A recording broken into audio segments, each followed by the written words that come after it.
Hi, everybody. Dr. Zach here, and excited to be back with you today. I've got a few topics I want to talk about today. In a previous video, I talked about a mask that I had seen that said faith over fear. And so I talked about kind of how I initially thought that that was kind of ironic or even oxymoronic, but then talked about what we can choose to put our faith in. Today, I want to talk on kind of the flip side about the fear side of things, because I've seen more and more and more expression of fear just over the past several weeks. And you can see it just as you're going down the streets. You can see it as you go to the stores. You can see that everybody's got kind of this glazed look on their eyes. And it's amazing what we're willing to do in the face of fear. I was reading a book recently, and it talked about the different brain waves that we have that affect different thought patterns, sleep patterns, and so on and so forth. And it talked about that when we're thinking rationally, we have a specific vibration or brainwave that we tend to operate from. When we go to a place of fear or confusion, it totally changes our brainwaves. And at that point, we lose our ability to think rationally. The author of this study talked about how we see that over and over again in advertising. And he brought out several pharmaceutical ads where they would take and they would pose a picture or a scene of somebody who has this horrific disease. So take shingles, for instance. This is one of the ones that they talked about. And they would give a picture of somebody with just they were made up, but they were made up to look like they had this horrific case of shingles and that they were in agonizing pain. And I've had shingles, so I know what it's like. It's not a pleasant thing at all. And then they would say, X% of people over 60 are going to have shingles, and on and on and on. They talk about how maybe you're at risk. And so they kind of start creating this uncertainty. They paint this picture of this horrible disease, and they say, but guess what? We've got this vaccine. And so you may not have even been thinking about a vaccine. You may not even wanted a vaccine. And all of a sudden now you're in this place of uncertainty and fear. And now you're impressionable, and you're going to run to Walgreens and say, give me the shingles vaccine. And they see that they've shown that the pharmaceutical companies specifically have been using these tactics for a long time. I call this fear mongering. It's taken something that is a legitimate concern, things that we've got to pay attention to and watch out for, and it's taken and using it so it can be marketable to get us to go to a place of irrational thought and then to buy product for that. If we take a look at what's been going on, and actually what just came out in the news last night, here in Colorado, they have said that they just reported that they're reducing the number of COVID deaths by at least 24%. And the reason for that is because they've been over-reporting.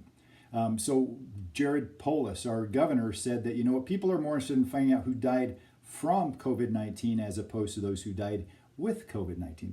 And that's an important thing. We see a senator from Minnesota who's also a medical doctor. He's had a medical practice for 30 years. And he said that early on in this pandemic that he got a 7-page report from the CDC that said, you are going to put on the death certificate COVID-19 if anything even remotely resembles a respiratory infection. And he said that it didn't matter if they came in with a comorbid disease, if they had stage 4 cancer and had been suffering for a long time, or heart disease, had a heart attack. If there's respiratory issues, they were to call it COVID-19. And so he said that they've never coached him in his career on how to put something on a death certificate. And he said that to him it was just a violation of his role as a doctor to make the best determination and to put things down truthfully. And so it brings up this question, why would they want to inflate the number of COVID-19 deaths?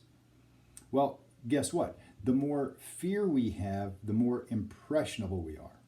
And again, all you have to do is just walk around the stores and see everybody with their masks on their face and kind of this glaze thing. Stay away from me, don't get close. Really, don't even make eye contact with me, because something might create a problem with that as well. And after a couple of other posts that I've had and some videos that I've made about face masks and coverings and whether we should or whether we shouldn't do those, I kind of decided not to do that anymore until some changes just took place here in our town. We know that we've been under this mandate or this order to wear masks, that that they're going to fine you if you're out in public and not doing this.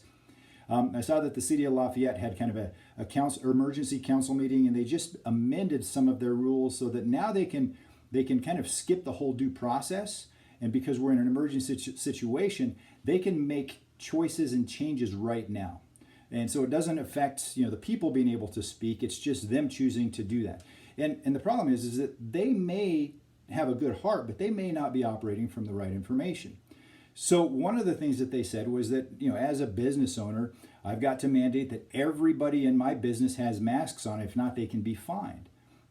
And so I listened to the council meeting. I saw what they were presenting. And as I was exploring the City of Lafayette website, I was actually relieved because as I did, I'm going to pull that up here on my computer. I saw that there is actually a section about the science of wearing face masks. I was going, great, because all the science I've been able to find has really not shown that there's a valid reason with COVID-19, with any of the coronaviruses and the particle size and the way that they're transmitted, that a face mask is going to be of much benefit. So I found that there was actually 6 different tabs in there that I could look at. So the first one I looked at actually talked about the effectiveness of surgical and cotton masks in blocking SARS-CoV-2, a controlled comparison. And I was looking at it, I go, wait a minute, that's this article here that I've actually was referring to show that there wasn't benefit for wearing a mask. In fact, if we go to the conclusion of this article here, it says that in conclusion, both surgical and cotton masks seem to be ineffective in preventing this dissemination of SARS-CoV-2 from the coughs of patients with COVID-19 to the environment and external mask surface. So basically, the City of Lafayette is saying this article supports why we wear a mask, but it says that there's no evidence that it actually provides any benefit at all.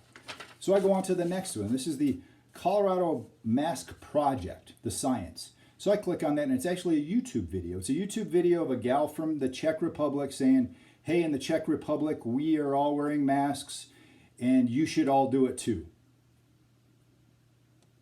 That's what it said. That was the science of why we wear masks. So then I go to the next one, and it's the CDC recommendation regarding the use of cloth face coverings.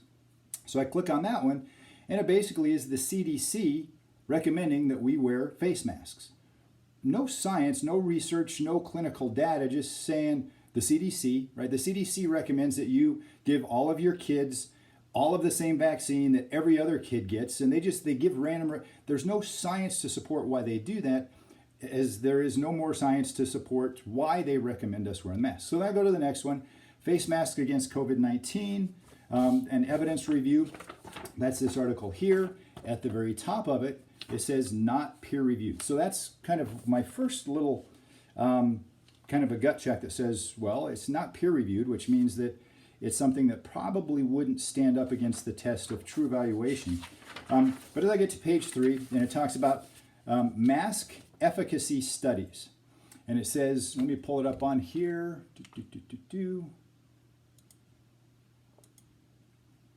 Mask efficacy studies. And it says, although no randomized controlled trials on the use of masks as source control for SARS-CoV-2 has been published, a number of studies have attempted to indirectly estimate the efficacy of masks. Overall, an evidence review finds moderate certainty evidence shows that use of hand washing plus masks probably reduces the spread of respiratory viruses. So here's where I see a flaw in this, is that this isn't a mask study. This is saying that, hey, if we combine washing our hands, which we know going back 100 years with Semmelweis talking about, getting bacteria and germs off of our hands before we go in and do surgery is going to reduce the risk of transmission of deadly disease. We know hand washing is good. So let's take hand washing, which we know is good, and then we're going to throw masks in there too, and we're going to see if there's any evidence of benefit.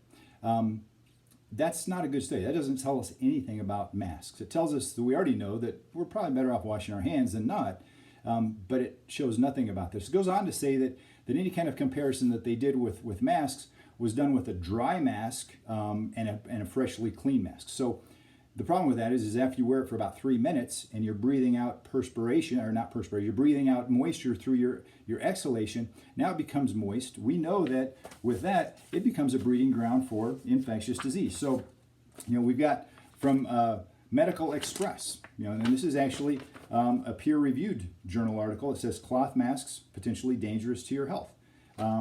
I've got another article here that actually has several references about cloth masks and the research that comes with it. So here's from the Clinical Infectious Disease 2017. Our analysis confirms the effectiveness of medical masks and respirators against SARS. Disposable cotton or paper masks are not recommended. They're not only saying that they're not beneficial, they're saying they're not recommended.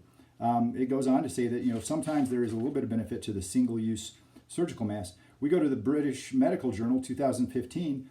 The use of reusable cotton cloth masks is widespread globally, particularly in Asia, which is an important region for emerging infections, but there is no clinical research to inform their use, and most policies offer no guidance on them. We go on and on. There's several different articles in here that talk about how there is no evidence that wearing a cloth mask has any benefit for COVID-19. So the more I dig, the more I'm trying to find information that says, why are we doing this? Probably the best article that I found comes from a dental journal. And this isn't looking at cloth masks. This is actually looking at the surgical masks that, if you really want to protect yourself, you're going to do. And this article from a dental journal says, Why Face Masks Don't Work, a Revealing Review. The subtitle is, Yesterday's Scientific Dogma is Today's Discarded Fable. And what they talked about was that you probably have heard in the news that dental hygienists are the highest at risk for contamination from COVID-19. Why? Because they're right in people's face where this is going to be spread. So guess what? Since the early 1900s, dentists have been wearing masks, and it's probably not a bad thing. It keeps some of the stuff that's flying as they're doing the scaling and everything else from coming into their mouth and their face. But what they've shown is that even surgical masks properly fitted in an oral surgery setting don't prevent viral spread. So even a surgical mask fit properly in a surgical setting doesn't, and it said it doesn't benefit the patient or the doctor. So, as I'm walking around without a face mask and people are casting hateful glances at me because they think I'm trying to kill humanity by spreading disease, even a surgical mask it doesn't provide any benefit for the doctor or the patient.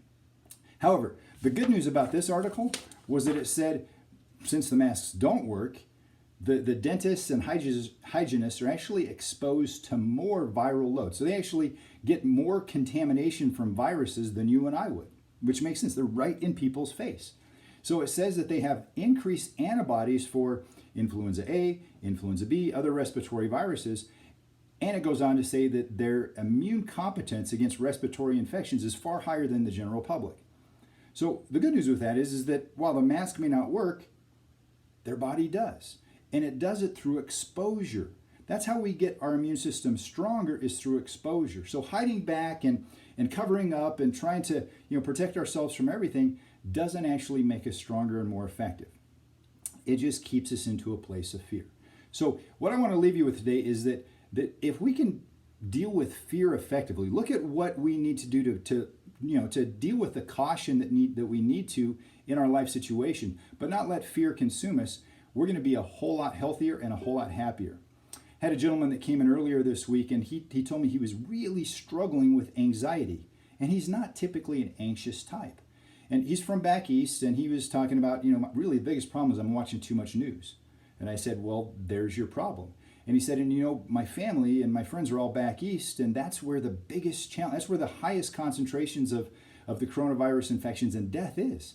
And I said, so have you talked to your friends and your family? And he said, yeah. And I said, have they been impacted in a big way? Have they seen lots of friends and lots of family members? And he said, no, they haven't seen any of it. And I thought about the same thing. I haven't seen it either. I'm not saying that there's not people that are being affected. And I know that there are.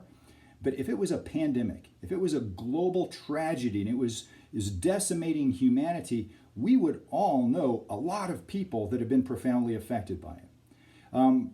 But even in the Northeast, he's saying, no, they haven't even noticed anything. And so I said, well, guess what? You need to change what you focus your attention on.